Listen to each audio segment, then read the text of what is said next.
आखिर मरते हुए कर्ण को द्रौपदी ने क्या दिया।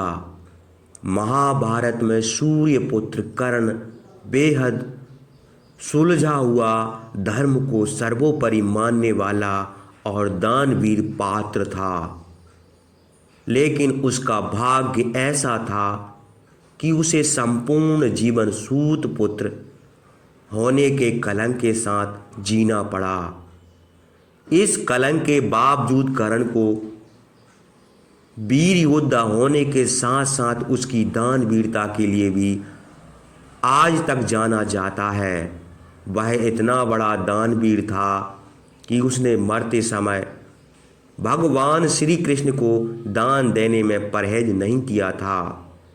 अंतिम सांसें गिनते समय उसके पास कुछ भी नहीं था, लेकिन फिर भी उसने भगवान श्री कृष्ण को निराश नहीं किया, बल्कि उन्हें एक ऐसा दान दिया जिससे भगवान श्री कृष्ण खुश होकर कर्ण को 3 वरदान भी दे दिए।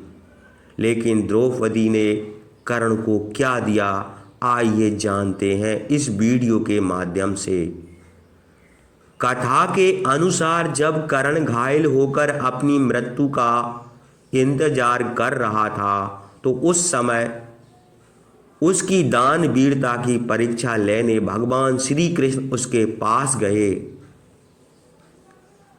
कर्ण अपनी अंतिम सांसें गिन रहा था और वह अपने इस दुर्भाग्यशाली जीवन पर अफसोस कर रहा था। तभी भगवान श्री कृष्ण उसके सामने एक ब्राह्मण भेष में पहुंचे और उससे कहा कि मैं तुमसे अंतिम समय में कुछ दान मांगने आया हूं, लेकिन तुम्हारी हालत देखकर समझ नहीं आ रहा कि तुमसे क्या मांगूं। ऐसा लग रहा है कि तुम्हारे पास मुझे देने के लिए कुछ भी नहीं है। कर्ण ने दान के लिए आज तक किसी को इनकार नहीं किया था और ना ही खाली हाथ लौटाया था, और इस बार तो स्वयं भगवान श्री कृष्ण उससे कुछ मांग रहे थे। कर्ण ने भगवान श्री कृष्ण को निराश नहीं किया, बल्कि उसने अपने पास पड़ा एक पत्थर उठाया और उसे अपने सोने के दांत तोड़कर भगवान श्री कृष्ण को दे दिए। भगवान श्री कृष्ण ने कहा, यह दांत तो झूठा है। इस पर कर्ण ने एक तीर से जमीन छेद किया और गंगा की धार बाहर निकाल ली। गंगा के जल से दांत को धोकर उसने उसे भगवान श्री कृष्ण को थमा दिया।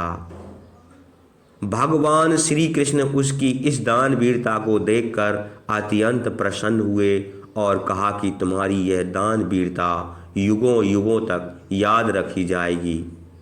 वह कर्ण के लिए भावुक होते हुए उसे 3 वरदान मांगने को कहा। वरदान के रूप में अपने साथ हुए अन्याय को याद करते हुए भगवान श्री कृष्ण के अगले जन्म में उसके वर्ग के लोगों के लिए कल्याण करने को कहा।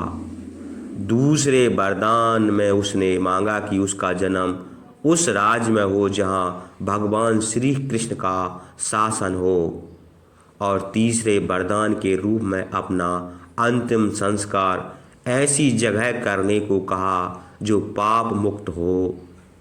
भगवान श्री कृष्ण तीसरा वरदान सुनकर दुविधा में पड़ गए, क्योंकि इस संसार में कोई ऐसी जगह नहीं है जहां पाप ना हुआ हो। बहुत सोचने विचारने के बाद भगवान श्री कृष्ण ने कर्ण का अंतिम संस्कार अपने हाथों पर किया था।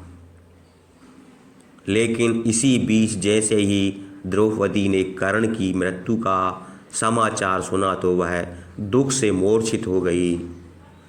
अब होश आने पर वह दौड़ती हुई कर्ण के शव के पास आई और वह फूट फूट कर विलाप करने लगी।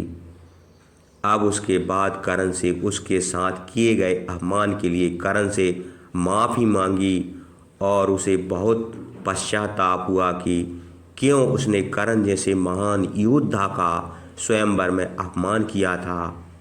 दोस्तों, आपका इसके बारे में क्या कहना है, हमें कमेंट बॉक्स में ज़रूर बताएं और वीडियो को शेयर लाइक करना ना भूलें।